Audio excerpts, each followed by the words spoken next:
Mga kagabay, magandang hapon, magandang gabi, magandang umaga, magandang tanghali.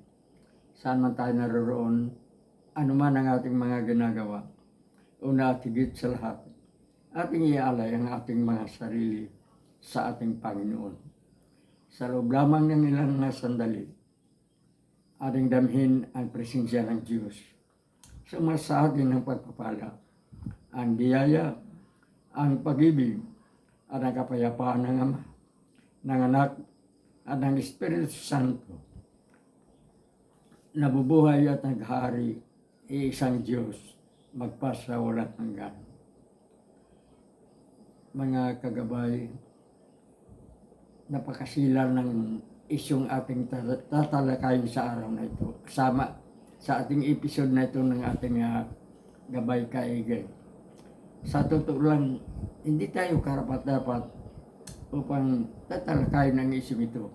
Ganon pa man, dahil sa nais nating makaambag ng kukunti hinggil sa bagay na ito, ninanais natin na tayo ay mapakinggan, maririnig kung mayroon mang nakikinig sa atin sa ngayon, at ito ay hinggil sa hustisya doon sa mga estudyante.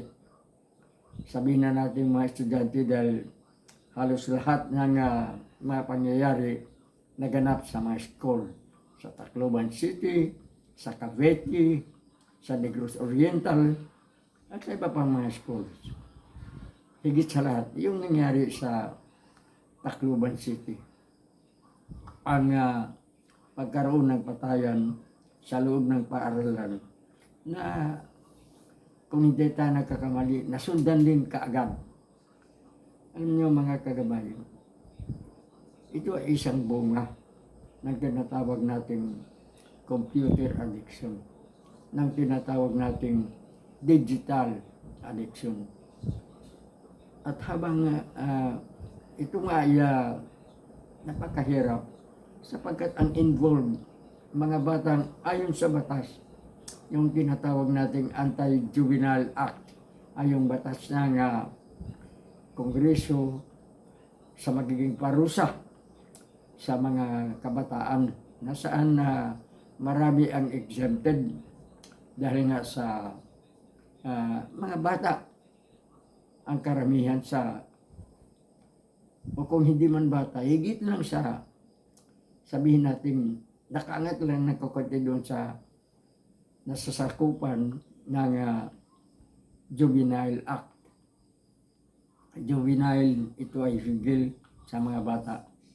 Kung hindi tayo nagkakamali, baka nasa 15 year old ang batang maparusahan lamang kung lalampasan ng 15. At maraming nga nagsasabing ibaba ang batas na ito.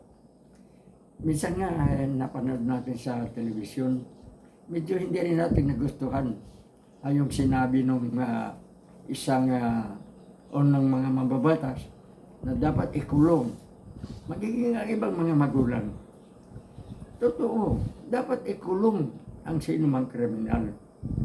Ngunit, hindi ba ninyo alam na kaya nga tinanggal ang parusang kamatayan sapagkat nais ng ating lipunan na yung mga nagkakasala, na yung mga mabigat ang pagkakasala, ay mabigyan ng pagkakataon na makalaya. Halimbawa, nakulong sila ng panghabang buhay.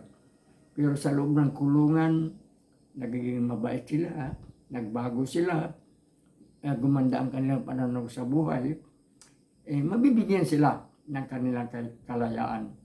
Ngayon, dito sa mga senador na nagbungkahi na papatay ng mga bata, bakit ninyo ito nasasabi kaagad? Mayroong isang senador na napakayabang pang nagsalita. Para bagang ang isang nakapatay ay antimano, isa ng pusakal na kriminal. Kung yung mga nasa itaas ang gobyerno, ang kanilang mga bodyguard, ang mga mayayaman, nakakayang ilagay sa magandang kulungan, ano pa yung ating mga kabataan? Tayo, hindi tayo salungat. Hindi tayo salungat sa magandang batas. Ngunit dapat pag-aralan. Hindi natin sinasabing huwag ikulong ang mga bata. Pero huwag naman silang isama sa kulungan ng mga veterano na, ng mga pumapatay na talaga. Ang mga kabataan ito, sa palagay ng inyong kagabay, ay biktima ng tinatawag nating pornografiyang addiction na binanggit ang ating kaibigang pari. Isa ito sa produkto. Bakit nakagawa ang mga batang ito?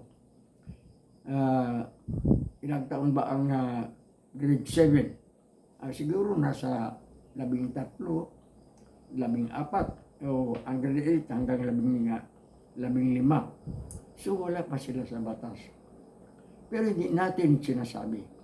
Kahit minsan hindi natin sinasabing hindi dapat parusahan ang mga batang nakagawa ng isang malaking krimen katulad ng pagpatay sa kapwa estudyante. Ngunit kailangan pag-aralang mabuti ito ng mga senador, ng ating mga mambabatas, ng mga city council, municipal council. Pag-aralang mabuti ito. Isa nga sa naisip ng inyong kagabay ay ang pagkakaroon ng isang hindi kulungan, kundi isang sentro, isang rehabilitation center, saan maaaring doon dalhin ang mga kabataan. Ngunit mayroong time, mayroong oras. Hindi yung ikulong sila kung kailan gustong ikulong. At isa pa, ang center na ito, kailangan magtulungan ang mga magulang, ang magkamag-anak ng mga nakagawa ng krimen, lahat na magtulungan upang magkaroon ng isang magandang rehabilitation center. Yan ang ito ang dapat. At upang ang center na ito ay talagang masusustinin, kailangan dito ay magtulungan financially.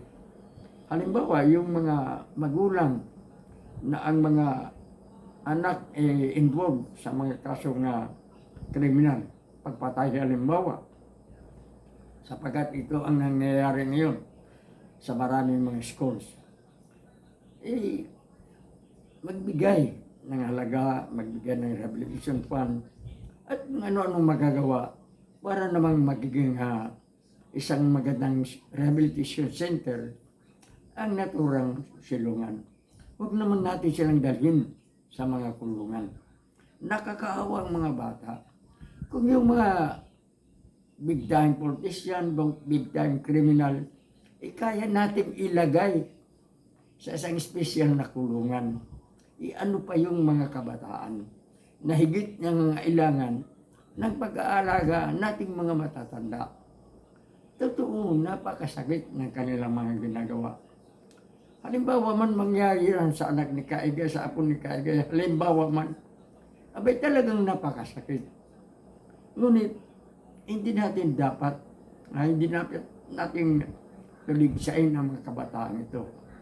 May pananagutan din ang mga magulang. Pasabay man ng isang anak, mabait man ng isang magulang, mayroon pa rin siyang pananagutan. Sapagat gaano man kabuti, gaano man kabait ang isang ama o ang isang ina, makakalusot din naman ang mga anak.